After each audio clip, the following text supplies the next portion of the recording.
Welcome back after the break. आप देख रहे हैं आज पाकिस्तान। अच्छा जी, आजकल बड़ा ट्रेंड है कि हमारी जो नॉर्मल गुफ्तगू होती है उसको भी आप बीट के साथ सिंग करके, और कोई अगर मशहूर ज़माना फिक्रा या जुमला हो जाए तो उसको फिर एक गाने की तरह बना दिया जाता है। आपने देखा कि पारी हो रही है के साथ यही हुआ।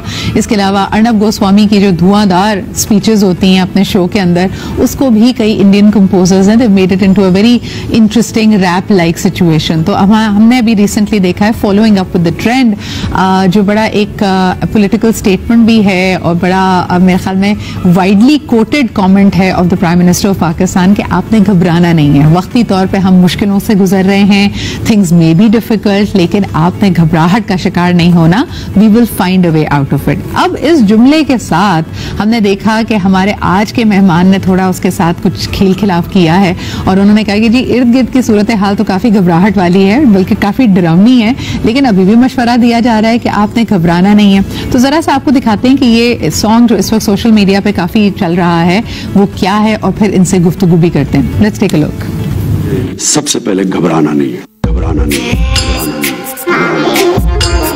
घबराना नहीं है, घबराना नहीं है, घबराना नहीं है। साबुन महंगा हो जाए तो आपने लगाना नहीं, आपने घबराना नहीं, आपने घबराना नहीं।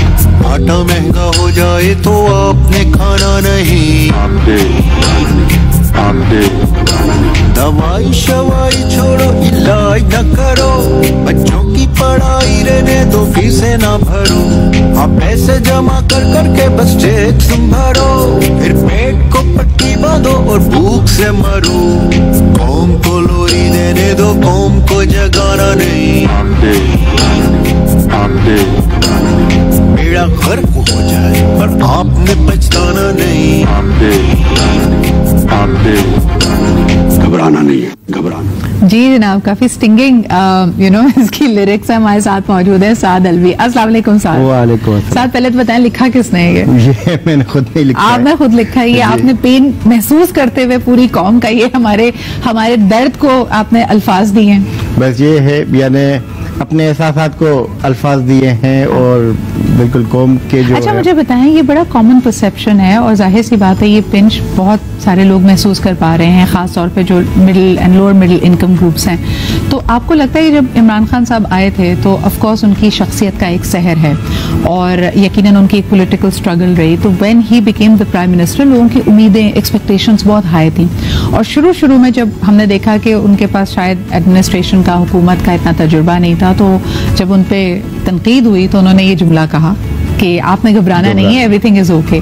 लेकिन 3 years डाउन द लाइन जब हम देख रहे हैं कि एक के बाद एक प्रॉब्लम्स आ रही हैं हुकूमत को, ये कितना रेलेवेंट बात रह गई है? अब लोग खान साहब की ये घबराना नहीं वाली बात पे किस तरह उसको देखते हैं? देखें, मैं यानी ये सोचता हूँ कि बड़ी सतह पे जो भी काम हो रहा है, जितना भी अच्छा काम हो रहा है या जितना भी अच्छा काम बताया जा रहा है, सही, उनसे जो मिडिल क्लास या लोअर क्लास है उनका कोई गर्ज नहीं है। ओके। वो जो है ना, वो यही देखते हैं कि भाई हमारे लिए क्या हो रहा है।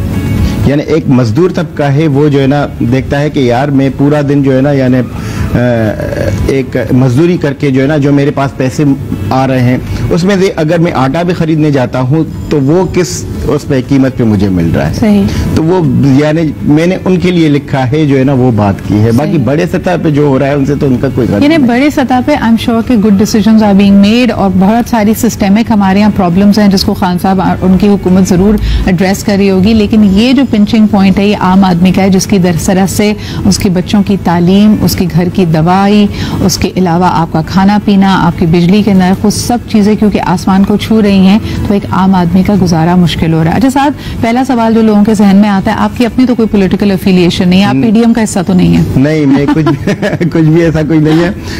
वो यानी ऐसे पता चल सकता है कि मेरा जो यूट्यूब चैनल है जिससे ये कंटेंट वायरल हुआ है, उसमें पहले तकरीबन 150 गाने मेरे जो है ना सॉन्ग्स पड़े हुए, उसमें से एक भी कोई पॉलिटिकल नहीं है। हाँ, कुछ ऐसे है हबीब जो है ना चीजें मैंने 1-2 कही हैं, वो भी कौम की बेहतरी में, उसमें कोई जो है ना पॉलिटिकल उसमें वो नहीं। अच्छा, लेकिन कई दफा लोग ये भी इल्जाम लगाते हैं कि जो हमारे यूट्यूबर्स हैं या फिर सोशल मीडिया कंटेंट क्रिएटर्स हैं, जैसे आपने खुद भी इशारा दिया कि जी 150 गाने मेरे पहले थे, उनमें से कितने वायरल हुए थे आपके? उनमें से 1-2 वायरल हुए हैं, पर यानी इतने वायरल नहीं हुए जितना ये हुआ है। तो वही लोग कहते हैं कि जब आप कोई इस तरह की सियासी गुफ्तगू करते हैं या सियासी अखाड़े में आके कोई बात करते हैं जो एक कोई भी साइड जिससे फायदा उठा सके, तो उससे आपको एक तो वायरल भी हो जाते हैं, व्यूज भी मिल जाते हैं। कोई ये वजह तो नहीं थी ये गाना बनाने की? में जो है ना, ये गाना बनाने के बाद ऐसे ही मैं घर पे बैठा हुआ था, तो फिर मेरे जहन में एक दूसरा गाना, एक आइडिया आ रहा था कि वो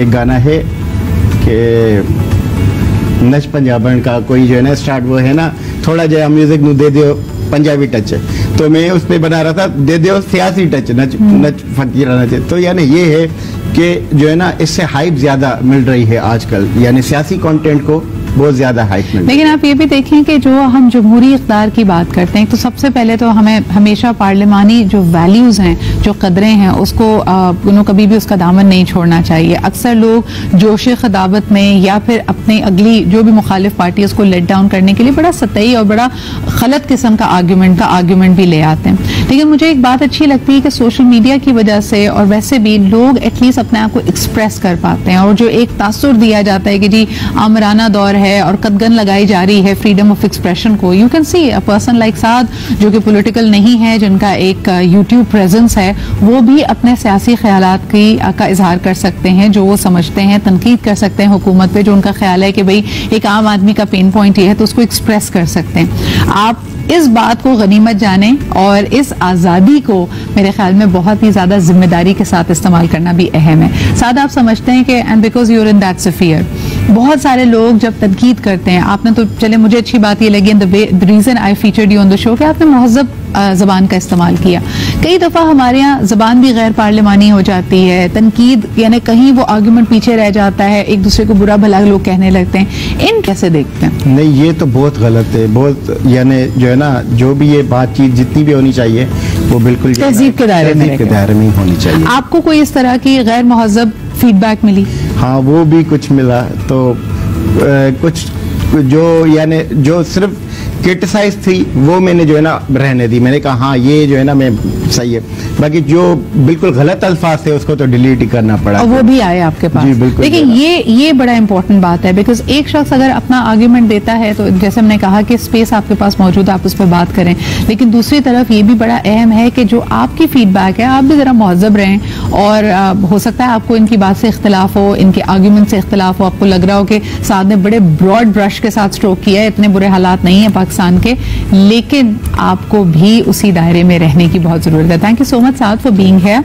एंड अगर आपने नहीं देखा है गाना तो जरूर देखिए, और इसका रिप्लाई आई एम श्योर कि कोई ना कोई पीटीआई का हामी जरूर बनाएगा, तो लेट्स सी कि वो क्या रिप्लाई आता है, उसको भी फीचर करेंगे। अभी लेते एक छोटा सा break, we'll be right back.